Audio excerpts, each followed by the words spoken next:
আমি একটা জনমত জরিপ করতেছি যে ইউনুস ফর 5 ইয়ার্স। আপনার ভিডিও দেখেছি যে আপনি ফ্রন্ট লাইনে ছিলেন জুলাই বিপ্লবের।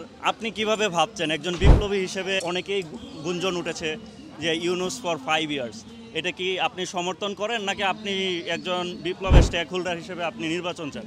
আমি কি মানে এক বাক্যে উত্তর দেবো নাকি বিশ্লেষণ করবেন? না, একজন সাধারণ নাগরিক হিসেবে আমি বলতে চাই যে নির্বাচনের কথা চিন্তা করাও ঠিক না। এখানে কোনো ধরনের ভয়ভীতি ছাড়াই আমি কথা বলতে চাই।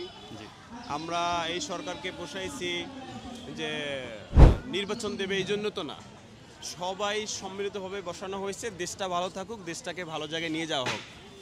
এখন 5 ইয়ার্সের কথা কেন উঠছে? নিশ্চয়ই আর তার এই 5-7-8 মাসে ভালো কিছু দেখেছে বলেই মানুষ বলছে।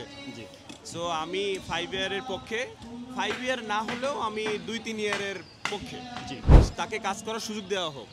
এবং আমি এটাও দেখতে পাচ্ছি হয়তো সামনে লং মার্চ ফর ইউনুসের জন্য হয়তো মানুষ রাস্তায় নেমে আসবে, এরকম একটা আভাস দেখা যাচ্ছে। সো ইউনুস সরকারকে শুভকামনা থাকবে। আমরা তো দিন শেষে বাংলাদেশকে ভালো দেখতে চাই।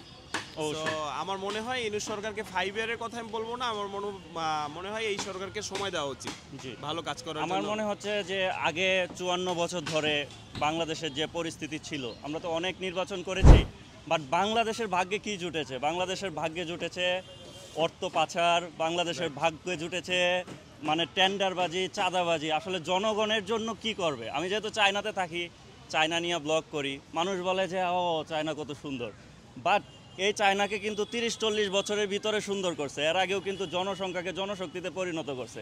তার জন্য আমাদের দেশের সাধারণ মানুষ চাকরির জন্য কিন্তু আন্দোলন করছিল, ঠিক আছে? এখন আমাদের দেশের সাধারণ মানুষকে চাকরি, খাদ্য, বস্ত্র, বাসস্থান এইগুলা না দিয়া তারা চিন্তা করে যে নির্বাচন দাও। আরে ভাই, নির্বাচন দিব আমরা, ঠিক আছে, বা আমরা চাইবো, তোমাদের পক্ষে আন্দোলন করব, কিন্তু তোমরা আমাদের জন্য কি চাও? এটাই তো মেইন কথা। ওইটাই কথা, আমার দেশ সুন্দরভাবে এগিয়ে যাক, সরকারকে কাজ করে। এখন ঘটনা হচ্ছে আপনি নির্বাচন কেন চাচ্ছেন? আপনি এসে কি করবেন? আপনি এসে তো সংস্কার করবেন। নির্বাচন চাই না, কারণ আমার দেশের এডুকেশন সিস্টেম ভালো না, তার জন্য আমার বিদেশে যাইতে হয়েছে পড়ালেখার জন্য। হচ্ছে আপনি যদি বলেন যে আমি নির্বাচন চাই, আপনি নির্বাচিত হয়ে কি করতে চাচ্ছেন? সংস্কার করতে যাচ্ছেন, দেশকে ভালোভাবে এগিয়ে নিয়ে যাচ্ছেন, তো ওটা তো হচ্ছে ওটা তো আমি মনে করি এই সরকারকে সময় দেওয়া উচিত। Thank you very much. আমার আরেকটা প্রশ্ন, যে আপনার সাম্প্রতিক কিছুদিন আগে আমি দেখলাম যে আপনার ঘর পুড়েছে বা বিভিন্ন কিছু হয়েছে, এটার জন্য আপনি বিচার চেয়েছেন।